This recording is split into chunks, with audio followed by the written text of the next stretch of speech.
मैं पंखा शुरू करिए। जी पंखा बंद कर दूं मैं। जय मेरे होने की जय। सब सुंदर साथ के चरणों में मेरा कोटान कोट प्रणाम जी।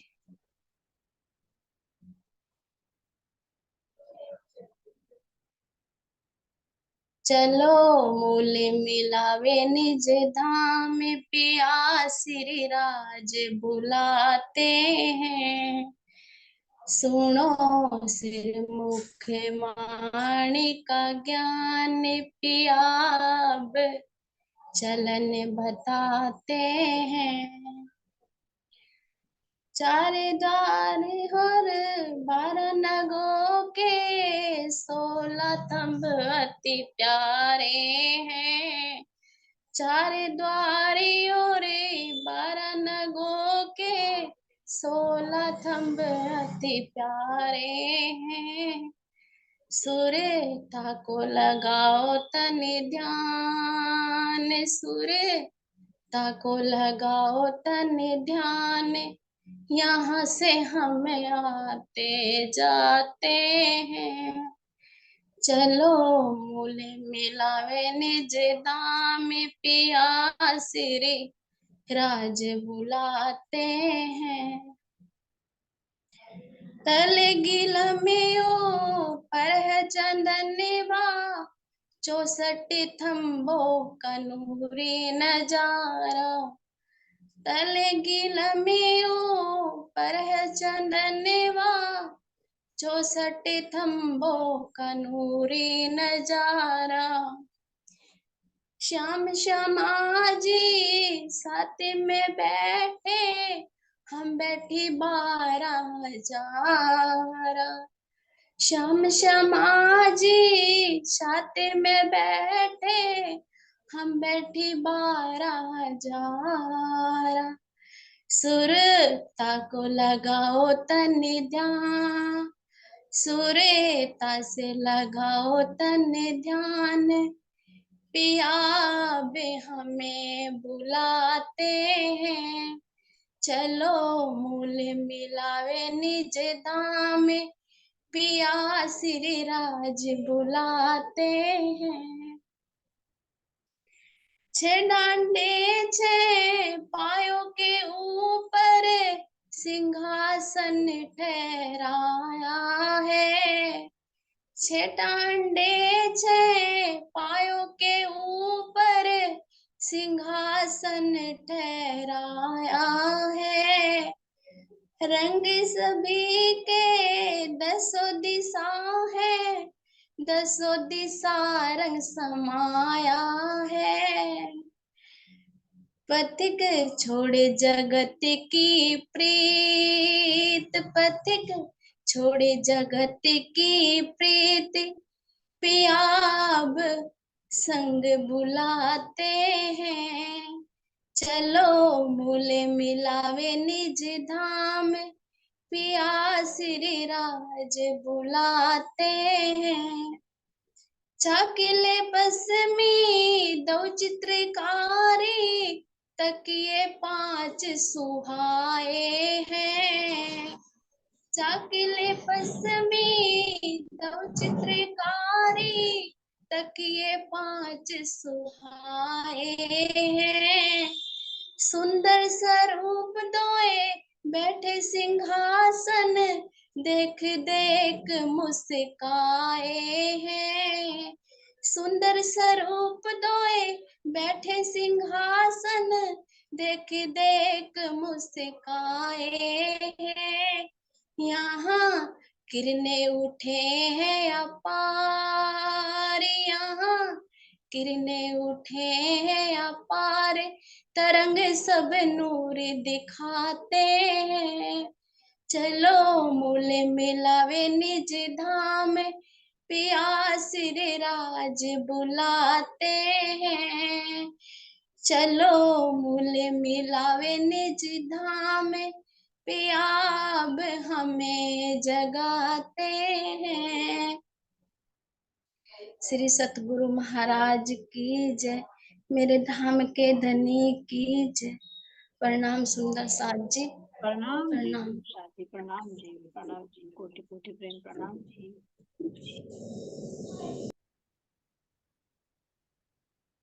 बोले श्री प्राणनाथ प्यारे की जय, श्री सतगुरु महाराज जी की जय, श्री पन्ना धाम की जय, सर्व सुंदर साथ की। बंदो सतगुरु चरण को करूं सुप्रेम प्रणाम, अशुभ हरण मंगल करण, धन श्री देव चंद्र जी नाम, श्री प्राणनाथ निज मूलपति, श्री महराज शुभ नाम, तेज कुंवर श्यामा पल करूं प्रणाम, पिया जी को पल पल करूं प्रणाम। चर्चा प्रारंभ होत है, सुनो साथ चित देने, जो श्री राम समाधि, श्री प्राणनाथ सखी जीवन हमारे,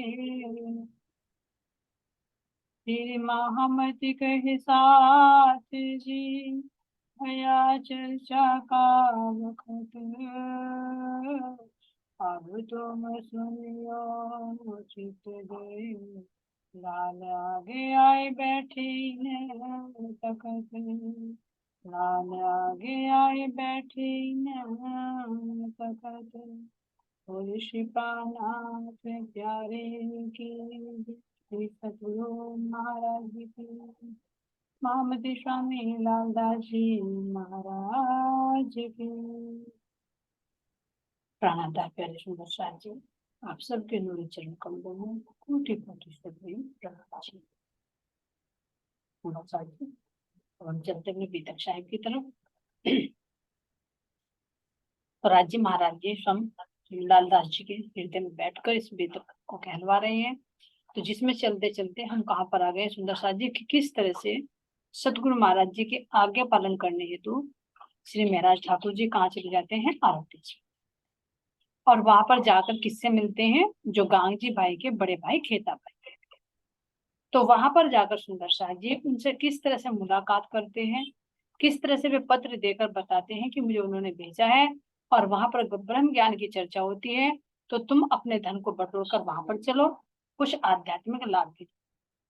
लेकिन उन पर कोई असर नहीं होता सुंदर साथ जी। यहाँ पर महाराज जी को 4 वर्ष का समय बीत जाता है, लेकिन इसी बीच खेता भाई अपना शरीर छोड़ देते, उनकी मृत्यु हो जाती है। अब यहाँ पर जो उनका धन बिखरा हुआ था सुंदर साथ जी, तो उसको बटोरने में उनको कितने कठिनाइयां आती, किस तरह से वहां का जो हाकिम था वो किस तरह से उसके सारे धन को अपने अंडर में कर लेना चाहता। तो अब उन्हें पता था कि यहाँ तो खेता भाई का तो कोई सगा संबंधी है ही नहीं, क्योंकि 25 साल से गए हुए थे। तो अब कोई देखे कि पता चला कि भाई अभी तो इसका भाई आया है, अब ये कहाँ से आ गया, तो अकेला है, इसे तो मैं मरवा डालू या कुछ भी करूँ, क्योंकि बुरी नीयत हो जाती है। एक छोटी सी प्रॉपर्टी पे भी देखे सुंदर साथ जी, भाई भाई का संबंध भी खत्म हो जाता है, जो अपना खून का भी रिश्ता होता है और सब कुछ होता है। लेकिन ये तो एक विदेश में फिर भी मुस्लिम लोगों का शासन रहा है, बादशाह भी मुस्लिम, बस्ती भी मुसलमान होगी, और फिर वहां पर किस तरह से उस धन को इकट्ठा करना कोई छोटी मोटी बात नहीं, कितने संकटों का सामना करना पड़ता है महाराज जी। तो इसमें थोड़ा सा वर्णन किया गया, लेकिन वास्तव में तो उस अनुभव में जब हम खड़े होकर देखें सुंदर साथ जी, जब पता लगता है कि कितने कष्टों का सामना उन्होंने किया, एक उस मुश्किल का सामना करना और एक उसको लिखना, यह बताना बहुत अंतर। तो यहाँ पर महाराज जी कह रहे हैं, तब उन हाकिम ने बुरी करी नजर, टरे पिछली रात को पहाड़ में भई फजर। तो धन के साथ साथ में उस हाकिम जो शेख सलाब था, उसके दिमाग में आ गया कि यहाँ तो कोई है ही नहीं हिंदुस्तान का, तो तो क्यों ना मैं इसके भाई को भी मरवा दूं और इसकी सारी संपत्तियों को मैं जब्त कर। तो जब उसके दिमाग में ये आया दिल में, तो राज्य महाराज जी तो अपनी आत्माओं की पल पल पली पर है, अंतर हृदय में तो है, भले बाहर ना प्रकट हो। तो यहाँ पर उनको आभास हो जाता है, तो इसलिए महाराज जी यहाँ से जहाँ पर निवास स्थान होता रहते हैं वहां से वो निकल जाते हैं और पहाड़ी के पीछे रहते हैं वहां पर। वहां से जब चलते हैं, जब दिन निकलता है, तो वहां से फिर सुंदर साथ जी किस तरह से संकटों का सामना करते हैं। यहाँ से भी जाए के पहुंचे सुल्तान इमाम, फरियाद करी 2 मास लो बीच खेते के काम। अब यहाँ पर उन्हें लगा कि भाई इसने जो सब प्रॉपर्टी है, गोदाम है, सब पर तो इसने ताले लगा लगा कर अपने नाम की मोहर लगा दी। तो अब मेरा तो बस नहीं चलेगा, भाई वो हाकिम है वहां का। और फिर अगर किसी कोई रिश्तेदार हो, कोई जान पहचान का हो, तो उनसे सिफारिश भी करे, बिल्कुल अकेले। मुसलमान शासक है देखो वहां पर। अब ऐसी स्थिति में उन्होंने सोचा कि मैं क्यों यहाँ, जब मेरा कोई बस नहीं चलता, तो मैं जाकर किससे करूँ, सुल्तान जो इमाम होते हैं, जो मतलब वैसे राजनीति में भी होते हैं और धार्मिक में भी होते हैं, उसको बोलते हैं इमाम। तो वहां पर जाते हैं सुंदर साथ जी। तो वो कहाँ पर होता है, मस्कट का, इसको बगदाद का। तो वहां से चलते हैं, फरियाद करी 2 मास लो बीच खेते के काम। यानी जो खेता भाई का काम था, यानी जो पैसों का लेन देन करता था, कहाँ पर कितना किसका ब्याज है, कितनी किसकी ज्वेलरी है, कितना उधार है, कितना व्यापार संबंधित जो भी बिखरा हुआ था, उसके लिए तो इकट्ठा कर ही रहे थे। लेकिन जिस पर कब्जा कर लिया था, साथ साथ में उसको भी छुड़वाने के चक्कर। तो कहाँ पर जाते हैं, सुल्तान के पास। और वहां पर देखो सुंदर साथ जी, फागुन में गई हैं। अब आगे तो गर्मी का मौसम है ना, अब यहाँ पर चैत्र है, बैसाख है, ये सारे गर्मी का आएंगे। इस तरह से आते थे। महाराज जी कह रहे कि वैसे तो 4 साल का समय बीत गया, लेकिन अगर 4 साल के हिसाब से लगाए तो समय तो वही आएगा निकल कर। तो रेतीला स्थान है, अब कोई अपनी सवारी तो नहीं है, तो पैदल ही आना, पैदल ही जाना। कोई एक एहसास करके देखो, यहाँ पर थोड़ा सा प्रैक्टिकल कर सकते हैं कि अगर हम अपने कोई 2-4 कॉन्टेक्ट के कहीं बाहर चले जाए, तो 1 मिनट के लिए भी अगर नजरों से ओझल हो जाए, तो कितने बेचैन हो जाए। सबकी वृत्ति यही रहती है, जिससे बिछुड़ते हैं कि वो कहाँ होगा, पता नहीं कहाँ होगा, है ना। तो यहाँ देखिए महाराज जी को एकांत में है, कोई किसी का कोई सहारा नहीं नजर आ रहा कि मैं कहाँ जाऊं, किससे जाऊं, आज जाऊं, कल को फिर मुझे मना कर दे, परसों जा रहा फिर मना कर रहे, बार बार चक्कर लगा रहे, पैदल ही इधर उधर जाना। खाने पीने का भी कोई समय नहीं है कि किस टाइम खाना, किस टाइम, कोई अपना घर तो है नहीं कि भाई घर जाकर बना बनाया खाना मिलेगा। तो कितनी परेशानियां झेलनी पड़ी महाराज। ये भी नहीं कि किसी का सहारा लेकर चलूं, भैया क्या अब सिफारिश करवा दूं, कोई अपने जान पहचान का अधिकारी है, कोई नहीं, बिल्कुल अनजान।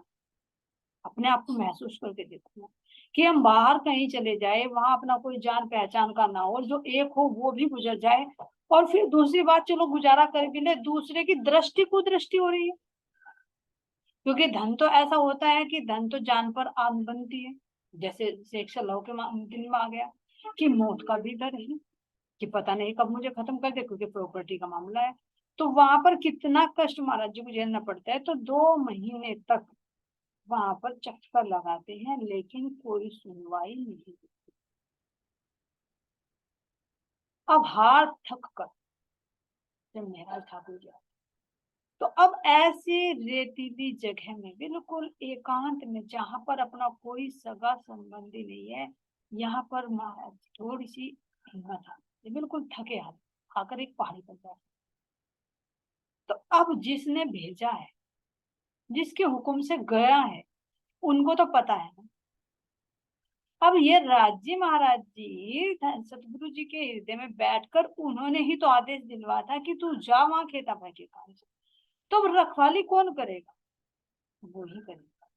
तो जैसे ही वहां बगदाद से आते हैं और पहाड़ी पर रेतीले टीले पर बैठकर विचार करने लगते हैं, अरे मैं यहाँ कहाँ आकर फंस गए। हाँ, मैं दिन रात अपने सतगुरु से बैठकर चर्चा सुनता था, है ना, कितने दिन दिन रात में उस रस में डूबा रहता था, और मैं कहाँ आकर यहाँ फंस गया अकेले। और किसके लिए, धन दौलत। ये भी नहीं कि मैं जागने के लिए पीछे फिर रहा हूँ, भाई मैं किसी की आत्मा जगा रहा हूँ, किसके लिए? पैसे के लिए मैं पीछे पीछे फिर रहा हूँ। तो यहाँ पर बिल्कुल हिम्मत से आ जाए। तो तभी राज्य महाराज जी को तो पता कि मेरी अंगना कितनी परेशान हो रही है, तो पल पल देख।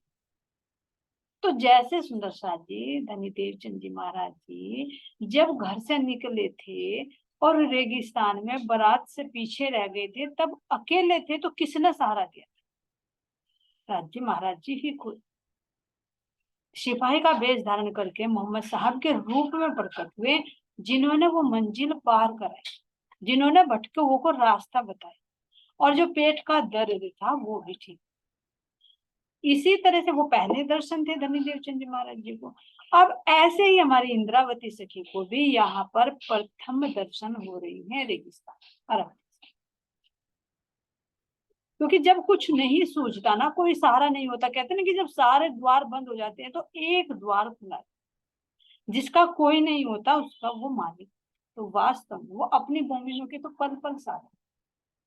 तो यहाँ पर ऐसे ही आरवी के देश में प्रकट और पूछते हैं अजनबी तू कौन है, क्या परेशानी है, तू बहुत थका आ रहा, बहुत हिम्मत हारा लग रहा है, बहुत परेशान लग। तो जब बड़े प्यार से पूछ, अब देखो अजनबी कह रहे, परिचय नहीं दे। तो यहाँ पर जैसे देवचंद जी महाराज जी को दर्शन देते हैं सांकेतिक दर्शन, तो अभी यहाँ पर क्या कह रहे हैं कि तू क्या परेशानी है, तुझे बहुत थका आ रहा लग रहा है, कुछ तो परेशानी है, बता कुछ मुझे, हो सकता है मैं तेरी कुछ मदद करूं। तो अभी इंद्रावती सखी श्री मेरा ठाकुर जी पहचान नहीं पा रहे थे, सोचा कोई होगा हमदर्दी वाला। तो ऐसे जब इतने प्यार से बोल रहा है, इतने मीठे शब्दों से मेरे से पूछ रहा है, तो हो सके मेरी मदद करो। तो जैसे ही वो पूछने लगते हैं, मेराज ठाकुर जी बताने लगते हैं कि ऐसे ऐसे मेरा भाई था यहाँ पर, खेता भाई, उनकी डेथ हो गई है, और उनकी जो प्रॉपर्टी है वो सारी प्रॉपर्टी शेख साहब ने क्या कर ली, अपने कब्जे में। और यहाँ तक कि मुझे मारने की भी वो योजना बना, कोई मेरी हेल्प करने वाला नहीं है। यहाँ मैं इतनी दूर से आता हूँ और इसके पास में सुल्तान के, ये भी मेरी बात नहीं सुनी। अब मैं समझ में नहीं आ रहा कि मैं क्या करूं, कहाँ जाऊं, किससे सहायता। अब राज्य महाराज जिससे सहायता लेनी थी वे तो खड़े ही हैं वहीं पर ही। तो राज्य महाराज जी के आगे जो राज्य महाराज जी का जोश है, वो ही यहाँ आरबी का वेश धारण करके प्रकट हुए, और उन्हें कहते हैं कि तू चिंता मत कर, मैं तुझे एक रास्ता बताता हूँ, मैं तुझे एक पत्र लिख कर देता हूँ, और तू ये पत्र जाकर बादशाह को दे दे, और उसके दरबार पर मत जा। जब वो नमाज पढ़ने के लिए मस्जिद में जाए ना, जुम्मे की नमाज पढ़ेगा, तो जब तू उसका जाकर दामन झटक, डरना मत। क्यों? क्योंकि मुसलमानों का शासन है, और उसके पास सैनिक भी होंगे। तो सैनिक अगर तू मिलना चाहेगा तो तुझे तो मिलने नहीं देंगे वे, भाई ऐसे कहाँ नॉर्मल आदमी की बात करने देंगे। तो उनके बीच में कोई निकल कर, डरना मत, और तू जाकर उसका पल्ला पकड़, पल्ला पकड़कर, जो दामन होता है ना, जो जैसे घेर राज्य महाराज जी का जामा है उसकी जो किनार होती है, घेर होता है उसका पल्ला, तो उसके दामन को तू झटक दे। और डरना मत, वे चाहे तुझे मारने के लिए भी दौड़े ना, तो तू चिंता मत कर, बस ये पत्र तू उसके हाथ में दे, फिर आगे का काम अपने आप। अब जब कुछ रास्ता नहीं सुनता तो जो जैसा भी कह देता फिर तो वो करना ही। तो अब यहाँ महाराज जी सोच रहे कि जब मुझे इन्होंने पत्र दिया है, ऐसा कर तू मैं, तो देखी जाएगी जो भी कुछ होगा, इधर भी मरना उधर भी मरना, अगर बादशाह मारेगा भी तो देखी जाएगी, इधर के मरने से तो उधर ही है। लेकिन फिर भी एक अंदर एक आत्मविश्वास है कि हाँ कोई अपना है जो मुझे उसने ये पत्र दिया, समझा, पूरे जोश में समझा कि बिल्कुल भी तू डरना मत, जाकर उसका छेड़ा पकड़ के झटक देना, और अपनी फरियाद उसे ये दे दे जो ये पत्र मैंने दिया है, और कह देना कि ये जितना बोझ था ना मेरे सिर पे, जो मेरा भाई खेता भाई का धन है, ये मेरी जिम्मेदारी थी कि मैं इस धन को लूं और लेकर मैं अपने सतगुरु के पास पहुंचूं, ताकि ये सेवा में काम आ सके। अब मेरे पे ये बोझ था, तो मेरे पे तो ये हो नहीं रहा है, मैं बोझ तेरे सिर पर डाल दो, तेरे गले में डालता हूँ, क्योंकि तू बादशाह है। तो बादशाह की जिम्मेदारी होती है कि जनता की हर समस्या का समाधान, अगर वो नहीं कर पाता तो उसके जिम्मेदार फिर राजा ही होता है, प्रजा। तो उन्हें ये कह देते कि तू जाकर कह देना कि मैं ये सारा बोझ अपना तेरे गले में डाल रहा हूँ, और अगर तू मेरा ये न्याय नहीं करेगा, जो मेरी आज संपत्ति उसने हड़प ली है, अगर ये संपत्ति तू नहीं दिलवाएगा, तो जब ईद का दिन होगा, यानी जो 7वां दिन होगा कयामत का, तो उस दिन खुदा जब न्यायाधीश बनकर बैठेगा, तो मैं तुमसे अपना हिसाब लूंगा, और जब तुम मेरा हिसाब नहीं करोगे तो तुम गुनहगारों की लाइन में खड़े, यह तो मेरा न्याय अधिक। तो ऐसे ऐसे पूरा अपने शब्दों से राज्य महाराज जी जो पूरे जोश का स्वरूप है, पूरे जोश में भरकर श्री महाराज ठाकुर जी को बता देते कि कैसे कैसे तुझे करना। अब यहाँ पर दरबार में जाने के लिए क्यों मना कर दिया, उसमें क्यों कहा कि जब जुम्मे की नमाज पढ़ने के लिए जाएगा तो तब क्या, क्योंकि अगर देखो एक बात होती है यहाँ पर सुंदर सा जी, बात के कहने का समय होता है।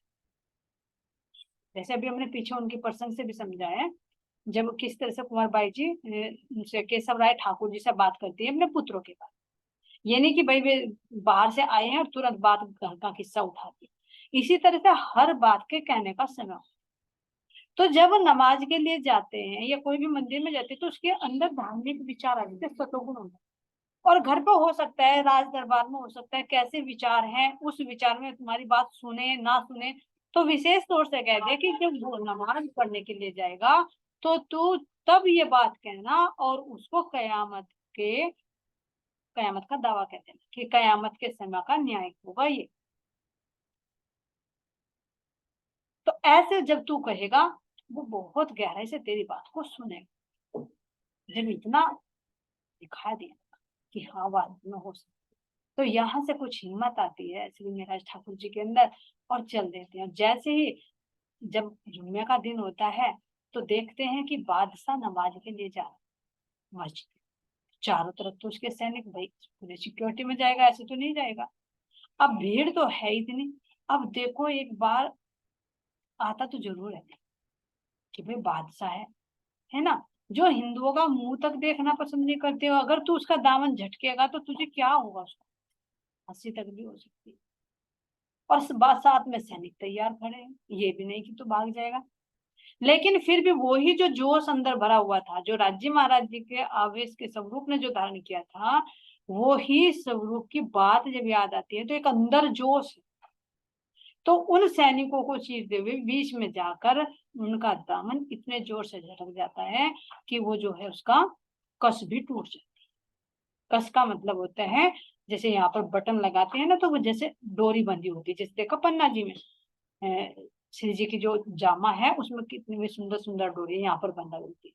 तो जैसे उन्होंने खींचा, तो वो इतने जोर से खींचा, वो कस भी टूट गया। अब बाहर की दृष्टि से देखेंगे तो क्या लगेगा कि भाई कितना बड़ा अपमान हुआ है, भाई बादशाह का दामन खींच दिया, वो भी एक हिंदू ने जो यहाँ का नहीं है। तो इतनी देख कर तो सैनिक तो दौड़ पड़े अपने तलवार भाले तलवार लेकर उसकी तरफ को मारने के लिए। लेकिन इतनी देर में जब उन्होंने दामन झटका, उनके हाथ में वो पत्र दे, जो पत्र दिया था, तो उस पत्र को कहने लगे भाई ये दिया क्या। और इतने कहते ही जब पत्र दिया, उन्होंने कहा कि जो जो उन्होंने कहा कि मैं सारा सिर का बोझ तेरे सिर पर डाला हूं, तू बादशाह है, अगर आज मेरा न्याय नहीं करता, तो ईद वाले दिन यानी न्याय के दिन मैं तुम्हारे से अपना ये हक मांगूंगा। उस दिन अगर तू आज मेरा न्याय नहीं करता, क्योंकि तू बादशाह है, तेरी जिम्मेदारी है, तो मैं उस दिन तो गुनाहगारों की लाइन में खड़ा। तो इन बातों को सुनकर उसके अंदर ये आता है, अरे आज तक तो किसी ने ऐसी बात नहीं की, फरियादी तो बहुत आए ना, तो इस तरह से कोई फरियादी आया, भाई आते हैं तो दरबार में आते हैं, ऐसे थोड़े कि मैं मस्जिद में जा रहा हूँ तो भाई इस समय आ रहा। वो भी क्या कह रहा है, कयामत का हवाला दे रहा है, कयामत की बात को तो बहुत बड़ा मानते हैं। कयामत अभी देखेंगे बहुत से तो कयामत के नाम से भी डर जाएंगे, अरे तू भाग जा, रुक के लेके जब जाएंगे, कहाँ कयामत बता रहा है, तो अभी तो मेरे बीवी बच्चे हैं तो काम करना, कहाँ कयामत आ। तो कयामत का संकेत कौन सा सुंदर सा जी, ये 7वें दिन का ही है हमारा। ये तो जुम्मे का बाहर से लेते हैं जो 7 दिन है, ये 7 दिन हमारे अंदर के। जैसे छठा दिन ये मोमिनों का है, तो 7वां दिन कहाँ पर, जब हमारे यहाँ पर न्याय होगा, योग सबकी करनी सबके सामने आ जाए, ये है ना।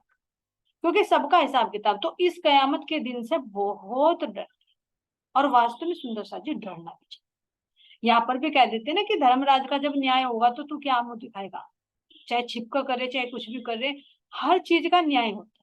तो इसलिए कहा कि बंदगी करो लेकिन खुदा से डरो। हमें हर पल ये रखना चाहिए कि मैं जो भी काम कर रहा हूँ ना वो उसकी नजर में है, चाहे मैं छिपकर कर रहा हूँ चाहे पीछे कर रहा हूँ, उसकी नजर में है और उसकी सजा मुझे एक ना एक दिन जरूर मिलेगी। अब देखा, जब जीवों का भी धर्मराज के यहाँ पर न्याय होता है, उसी के अकॉर्डिंग उसको स्वर्ग नरक की प्राप्ति होती है, फिर मानव तन प्राप्त होता है, तो हम मोमिनों का तो हिसाब किताब किसके हाथ में? परमात्मा के हाथ में, राज्य महाराज जी। तो ये ही 7वां दिन बताया है कि ये न्याय का दिन है, जो योग माया में सबका न्याय होगा। तो उस समय जब सबका न्याय होगा तो उस समय सबके सामने मेरा क्या अर्थ होगा, जैसे कि अदालत में खड़ा कर दिया जाए और सबकी फिर सुनी जाए, सबके खुल जाए। तो इस तरह से जब उन्होंने कयामत का हवाला दिया तो उसकी तो आंखें खुल गई कि ऐसा तो कोई फरियादी आज तक नहीं आया भाई जिसने कयामत की बात की। बहुत बड़ी बात है ये तो, कि कयामत का समय मैं न्याय लूंगा और फिर मैं तो भाई उसमें खड़ा रहूंगा। तो वे अपने सैनिकों को रोक देते कि नहीं रुको, पहले इससे सुनो इसकी बात। तो फिर जब पूछते हैं कि बता क्या बात है, तो तब महाराज जी कहते हैं, श्री महाराज ठाकुर जी कहते हैं कि हे बादशाह, मैं इस तरह से तुम्हारे से कभी पेश ना आता, ये तरीका नहीं है पेश आने का। एक बादशाह सम्मान में अपमान करना है, लेकिन मैं क्या करूं, मैं 2 महीने से बहुत चक्कर काट रहा हूँ, मेरे पे बहुत अत्याचार हुए, बहुत जुल्म हुए, कोई मेरी नहीं सुन रहा है, आखिर में हार कर मुझे ये तरीका अपनाना पड़ा। ऐसे ऐसे मेरी सारी जो स्थिति है ये मैं आपके गले में डाल रहा हूँ कि मेरे जो प्रॉपर्टी है उसको आप कर। तो अभी तो फिलहाल तो नमाज का टाइम हो रहा था, तो इतना वो पत्र लेकर बादशाह अपने नमाज के लिए चल देता है और कहता है कि मैं कल के दिन, चिंता मत कर, कल के दिन तेरा न्याय करूंगा, सबसे पहले एक एक पाई पाई का हिसाब तेरा मैं कराऊंगा। क्यों? क्योंकि अंदर मैं हुआ ना कि भाई एक कयामत का उन्होंने हवाला दिया है और फिर मेरा क्या अर्थ होगा। आज तो मैं बादशाह हूँ लेकिन फिर जब मेरा क्या होगा, हमेशा थोड़ी कोई पदवी पर रहता है। संसार में हर एक की स्थिति परिवर्तनशील है। कहते हैं ना कि एक समय हर एक का आता है। आज घर के मालिक हमें, कल कोई और होगा, कल कोई और था। उम्र में भी देखिए, आज हम युवा है कल हम बूढ़े हो जाए, हर एक स्थिति में परिवर्तन होता है। तो बादशाह को भी यही लगा, अरे आज तो तेरी बादशाहत है लेकिन कल के दिन तेरा क्या अर्थ होगा, तेरा मुंह तो वो काला होगा, साफ नहीं होगा जो मूसा की लाठी से होगा। सुलेमान की मोहर से जो लगेगी तो उज्जवल होगे, और जो मूसा की लाठी लगेगी तो तेरा मुंह काला होगा, यानी फिर तुझे क्या सजा मिलेगी। तो क्यों मैं तो भी ना उसका न्याय कर दूं। तो ये जब विचार थे कि मस्जिद में जा रहे हैं तो सकारात्मक विचार है, तो जब मस्जिद में जाकर नमाज अदा करते हैं और इधर श्री जी अपने ठिकाने पर आ जाते हैं, क्योंकि अब तो कुछ हौसला हुआ ना कि हाँ भाई कल को तो मेरा न्याय हो ही जाएगा। अब रात को बहुत वो बादशाह विचार करता है कि भाई कयामत का दावा किया है, अरे कुछ ना कुछ तो होने वाला है, लेकिन अब मैं सबसे पहले, क्योंकि खुदा की बात है तो खुदा की बात सबसे पहले। तो अब वो विचार करते हैं कि अब उसका न्याय करने के लिए तो मैंने कह दिया और ये भी कह दिया कि तेरा सारा हिसाब करवा दूंगा, लेकिन उसका नाम पता तो मैंने पूछा ही नहीं, भी कौन था वो, कहाँ रहता है वो। अब बुलवाऊं तो बुलवाऊं कैसे, क्योंकि सभा में जाते हैं। अब राजा तो कुछ भी कर सकते हैं, तो क्या तरीका होता है, मुनादी। तो अगले दिन में जब दरबार में जाता है बादशाह, तो कह देता है कि सबसे पहले उस आदमी को बुला कर लाओ जिसने कल मेरा दामन झटका था जब मैं मस्जिद में नमाज के लिए जा रहा था। अब जो सैनिक होते हैं वे मुनादी वाले को कह देते कि भाई मुनादी ढिंडोरा पीट दे जाके कि कौन है वो। तो जैसे वो ढिंडोरा पीटता है तो महाराज जी तो खड़े थे इंतजार में कि भाई कल का वादा किया उन्होंने, तो आज तो मेरा न्याय होगा, देखते बादशाह क्या कहते हैं। तो जब मुनादी करवा देते हैं और कहते हैं कि भाई वो कौन सा व्यक्ति है जिसने कल बादशाह का दामन झटका था, सिपाही उसके साथ में ढिंडोरे वाले की। तो जैसे ही वे आवाज सुनते हैं तो कहते हैं कि मैं हूं वो आदमी, तो मैं हूं कल का वो फरियादी। क्योंकि वे तो एक एक इंतजार कर रहे थे, इतने लंबे समय से भटक रहे थे, और आज समय आती देखो, अगर एक पता चले कि हम इतने दिन से भटक रहे हैं और सुबह को पता फैसला होना है मेरा, तो कितने उमंग होगी, पूरी पूरी रात भी नहीं। तो जैसे ही मुनादे की आवाज उनके कानों में सुन पड़ती है तो वे तुरंत आते हैं। अब इधर जो सैनिक थे उसके ढिंढोरा पीटने वाले के साथ। वे तो ऐसे पकड़ते हैं, एक इधर से एक इधर से, जैसे कैदी। वो क्यों? क्योंकि उन्हें नहीं पता था कि बादशाह क्यों बुला रहा है। वे दूसरे सैनिक थे, तो वे ऐसा व्यवहार करते हैं श्री जी के साथ में जैसे ये अपराधी हो। इनको इन्होंने जो बादशाह का दामन झटक कर कोई अपराध किया है, उसको आज सजा मिलती। उन्हें नहीं पता कि बादशाह क्यों बुला रहा है। भाई शुरू शुरू में बुला रहे हैं, ढिंडोरा पिटवा रहे हैं, तो कोई छोटी मोटी बात तो है नहीं। उन्होंने समझा कि भाई ऐसी गुस्ताखी की है तो इसे तो सजाए मौत मिलेगी। बादशाह के पास तुरंत चलो। इसीलिए बादशाह ने दिन निकलते पहले उसे ही बुला। अब वे तो कैदी की तरह पकड़ कर लेकर जाते हैं और ले जाकर बादशाह के सामने खड़ा कर देते हैं। अब जब बादशाह देखता है, क्योंकि उसकी तो आत्मा के अंदर वो शब्द चुभ चुके थे, क्योंकि राज्य के जोश के द्वारा कहलाए गए वचन थे, ऐसे थोड़ी थे कि नॉर्मल थे। हुक्म था राज्य का उन शब्दों के अंदर। तो जहां राज्य का हुक्म होगा वहां क्या काम नहीं। अब जब बादशाह का तो दिल पहले ही हो चुका था, अब यहाँ पर जैसे ही वो सैनिकों को देखता है, अरे कैसे पकड़ कर ला रहे, उनको झटकते हैं। इसे कैसे लेकर आ रही है, फरियादी है तो तुम कैसे कैदी की भांति निकालो, छोड़ो इसे। और छोड़कर जहां पर वो बैठा रहता है बराबर में उसको उनको बैठाते हैं। क्यों? क्योंकि एक ध्यान देना सुंदर सा, किसके किस कारण से बादशाह इतने बड़े पद पर होकर इतना नरम क्यों हुआ? एक खुदा के वास्ता देने का, एक कयामत का वास्ता देने की। तो अब ये देखिए, अगर यहाँ पर भी तुलना करें, कह तो देते हैं बुराई तो देख लेते हैं दूसरे की, लेकिन महाराज जी कह रहे अच्छाई भी। हम क्या करते हैं, क्या हम किसी भी कह देते हैं यहाँ पर भी कि कोई बात होती है कि खा भगवान की कसम, नॉर्मली भी है ना भाई, छोटे छोटे भी होते हैं और अब भी करते हैं, बोलते हैं कि खा भगवान की कसम तूने नहीं कहा। हम झूठी कसम भी खा जाते हैं। यानी हम, चलो वो तो भाई जीव की स्थिति, लेकिन हमारे सुंदर साथ में भी कुछ ऐसे होते हैं जो ज्ञानता में होते हैं, राज्य को भी दांव पर रख देते हैं, झूठ बोलते हैं। तो यानी हमें राज्य का डर नहीं है, सब कुछ अपने कर्मों का डर नहीं कि हम क्या कर रहे हैं, वो देख रहा। यानी हम देखते हुए भी अंधे हो रहे हैं। हमें ये नहीं पता कि, पता है कि हमारा न्याय का दिन है 7वां, सब पता है कि सीसीटीवी कैमरे की तरह जैसे सारी रिकॉर्ड हो रही, तो वो रिकॉर्ड हो रही है। परम धाम में भी हम जाएंगे तो सारी बातें खुलेंगी, लेकिन हम फिर भी कितने बेफिक्र। और उनके विश्वास को देखो, एक कयामत का नाम लेते ही, एक खुदा का वास्ता देते ही कितना नरम, और काम पीछे पहले ही। तो अपने में और उनमें अंतर देखिए, जितने समर्पित भले ही कर्म कांड तक हैं, कितने समर्पित हैं, क्या हम इतने समर्पित है? कर्म कांड में भी इतने समर्पित नहीं, अंदर की तो बात नहीं की तो बात दूर की, जो हमें अपने अंदर कभी नजर आ रही।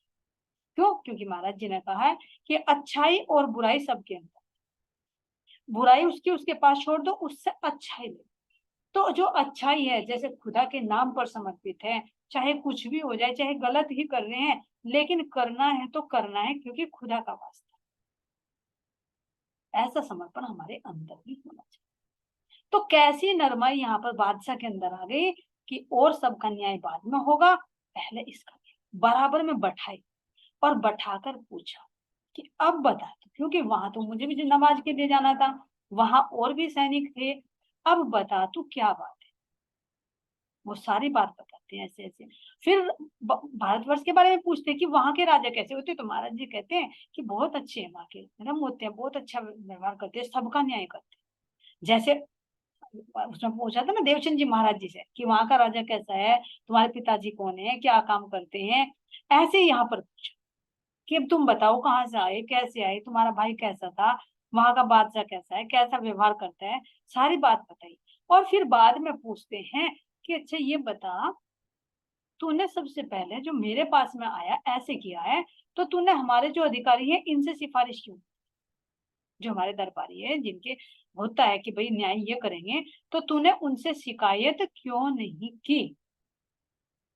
तो यहाँ पर पूछते हैं, तो महाराज जी देखते हैं कि वे क्या जवाब देते हैं। अब क्या कहते हैं यहाँ पर, पहुंचे हजूर सुल्तान के, पूछी बात हिंदुस्तान, हकीकत पूछी इस्लाम की, यो कर कहे सुल्तान।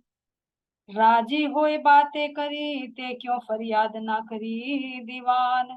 तब बचाया तिनको मैं न सुनाई कान, मैं न सुनाई कान। बोले श्री प्राणनाथ प्यारे की जय, श्री सद्गुरु महाराज जी की जय। प्रणाम जी। सभी सुंदर साथ के चरणों में कोटि कोटि से प्रेम प्रणाम जी। सुंदर साथ जी, आगे का प्रसंग अगली मीटिंग में देखते हैं।